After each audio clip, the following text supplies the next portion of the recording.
Hi, my name is Lily Goldstein, and I'm going to be talking about B.F. Skinner's operant conditioning theory and Vygotsky's sociocultural theory. Skinner's operant conditioning theory emphasizes the role of reinforcement and punishment in shaping behavior. We have positive reinforcement, which strengthens behaviors by adding desirable consequences, while negative punishment weakens behaviors by removing desirable stimuli.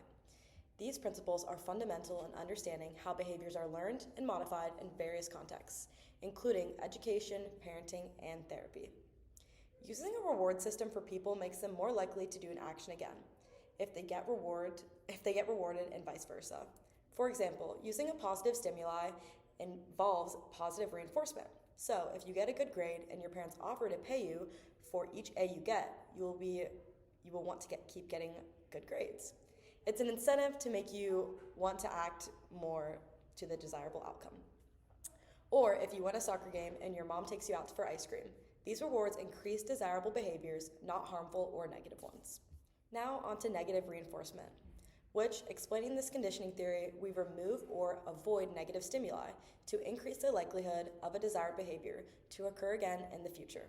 So for this example, we're going to use a child getting their chores taken away because they have their room clean all week. When we take something away to increase the likelihood of a behavior. Both of these types of reinforcement play an important role in shaping behavior. This theory is so applicable to our lives, and we experience it quite often without even noticing it. We subconsciously apply this theory to various aspects of our life. We often reward others subconsciously when they do something we want by giving them words of praise or something physical in return. An example of negative reinforcement would be if in our lives, applicable would be if you're stuck in really bad traffic and you take an alternate route, which is giving you less traffic and makes you less stressed getting to work on time. So without even doing it, you're avoiding the traffic and getting your desirable outcome. We increase the likelihood of the repeated behavior and similar situations next time. The next theory I'd like to present to you is Vygotsky's sociocultural theory. This theory is a psychosocial framework that explores the role of social interaction and cultural context in cognitive development. First, I would like to expand a little bit on who created this theory. Lev Vygotsky was a Russian psychologist who developed an alternative to Piaget's cognitive theory. He really wanted to emphasize the role on social interaction and cultural context in shaping cognitive processes. So, as we grow and develop, we use interactions with others to advance our developments. Scaffolding is used to guide and support individuals who are less knowledgeable by those who are more knowledgeable. This helps a learner accomplish a task or achieve a goal that they would not be able to achieve independently. This method of teaching helps learners understand educational context by working with an educator or someone who has a better understanding of the material. Other things that can help us in individual thinking and processes are private speech and self-regulation, including children talking about problem-solving strategies to help them further understand the concepts and why they're doing the things that they're doing in these steps. And some ways that Vygotsky's theory can be applied in education is by emphasizing collaborative learning between peers and the interactions between them. Providing scaffolding to support and facilitate the learning is also used in education, and utilizing cultural tools. These tools can include language, which is used to communicate and convey ideas, and share ideas, and writing systems that can be used to show an individual how to record information to be used over time and in the future. These tools help individuals interact with their cultural environment, engage in cognitive processes, and acquire knowledge and skills to advance cognitive growth. Hi, and welcome to the skit segment of the video. In this skit, we will observe Amanda and her daughter Ellie working through rewards around the house and how she uses the operant conditioning theory. Hey, how was your day at school? I heard you have a big exam coming up next week. Hey, Mom, my day was great. I have a huge English exam coming up next week, and honestly, I don't even want to study for it. It's way too much work. I think I'm just going to go play with my friends. What is a way Amanda can motivate her daughter and get the desired outcome, which is for her daughter to score well on the exam? Well, if you score an A on the exam next week, I'll take you out to ice cream with all your friends. Really? Sounds like a deal. I'm gonna go study right now. Mom, I scored a 95 on my English exam. Can we go get ice cream tonight? Wow, I'm so proud of you. I'm gonna go grab my purse now and we'll go get ice cream. Hey Mom, I have another English exam coming up next week and I'm gonna study super hard so I can go get ice cream again with my friends. In this skit, we got to observe Ellie and her mother as we looked at positive reinforcement. As you can notice, Ellie is being rewarded with ice cream, so she will perform a favorable outcome again. This next skit will be Ellie and her mother again, but now they're going to be displaying negative reinforcement in their household and how this would look in a real life situation. Ellie, have you done any of your chores today? There's a long list over there, and I haven't seen you done any of them. Sorry, Mom, I got too busy and I put them off. This seems to be a common theme in most households. Children don't love to do chores, but can we think of a way to incentivize Ellie to want to do her chores? Okay, well, if you do all your chores next week without me asking, I'll take away your chores for the week after, so you won't have to do any. Well, I like the sound of that. I'm gonna go do my chores right now. Sorry, Mom. Hey, Mom, all my laundry and chores are done before you asked. Good job, Ellie, I'm proud of you. No chores next week. While this example may seem pretty straightforward, there are so many benefits to this type of reinforcement. It promotes independence for children and allows them to experience consequences for their actions and gives them an opportunity to know how to avoid them for next time. It also allows them to self-regulate and learn how to manage their actions on their own if they don't want those undesirable consequences.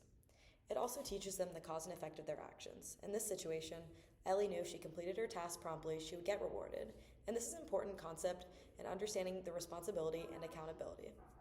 This can also translate into other situations. In children's years growing up, building resilience. By overcoming challenges and learning how to manage negative emotions, children are more ready for situations in the future. It also helps foster positive relationship dynamics. Unlike punishment, this type of negative reinforcement helps to create a supportive, nurturing environment where children feel motivated to cooperate, communicate openly with their parents. Lastly, this type of reinforcement helps to implement clear expectations and consequences for their behavior. It allows parents to show their children what is expected of them and how they can understand how actions affect their outcomes. Now moving on to Vygotsky's sociocultural theory. In this skit, we'll be demonstrating a teacher and a student in culinary school using Vygotsky's sociocultural theory. Okay, class, today we're going to learn how to make brownies, so everyone gather their ingredients and let's get ready. Yay, I love brownies. Okay, let's get started. We're going to mix the warm butter with the sugar. Does anyone know what utensil we're going to use for this process? Yes, Lexi. A whisk for full incorporation of all the ingredients. Excellent, Lexi, that is correct. Ooh, make sure you do not mix the eggs in too soon or else they may scramble with the warm butter. I don't know how to measure out the flour. Do you think you could help me? Of course. Okay, all you need is the back of a flat knife and you're gonna scoop up the flour and smooth it with the top just to make sure you get that even, nice, clean scoop. Well done, Lexi. These brownies turned out perfectly. With all the guidance that I gave you, you did a great job. Thank you. I don't think I could have done it without your guidance. This skit allowed us to see the advantages of social interactions in learning and development. The teacher was able to aid the student in their learning of how to complete something they needed guidance on. In this example, Sarah needed guidance with certain parts of a recipe to ensure they turned out okay. This theory also supports the zone of proximal development. It highlights how important it is to provide appropriate levels of challenge in correct groups needing assistance. Being able to assess what students know allows you to better prepare to assist them. Using scaffolding, educators can optimize learning and opportunities to promote cognitive growth. This skit above demonstrated scaffolding because there was offered guidance to help a student understand more complex concepts and help with the overall outcome. Overall, this theory is very effective in designing instructional strategies to promote an open and inclusive learning environment. This also allows students to be assisted and help them reach their full potential. Overall, this project has allowed me to better understand two of the theories we discussed in class. Just as a recap for everything we demonstrated today, we started off by looking at B.F. Skinner's operant conditioning theory. And today I demonstrated a skit of a mother and daughter and how applicable this theory is in everyday life. It is used to shape children's behaviors and lead to better behaved children and responsible children. I also think this theory has allowed us to reflect on how we may be using this theory in our real life because sometimes we don't even realize it. We also got a chance to look at Vygotsky's sociocultural theory, which is really applied in schools throughout various teaching practices, but also in other aspects of our lives. We experience people helping us all the time in real life and don't even realize how impactful it is when people are really helping us to further our knowledge and become more knowledgeable. So some other ways this is used in a classroom setting would be again by those scaffolding techniques, which are when you are given that instructional help by people that are more knowledgeable to help the ones that need help. And also, language-rich environments also create and promote that language development, and cultural responsive teaching approaches acknowledge and integrate students' diverse cultural. And overall, Vygotsky's theory really does inform instructional practices and prioritize social interaction, collaborative, and cultural context in the learning situation.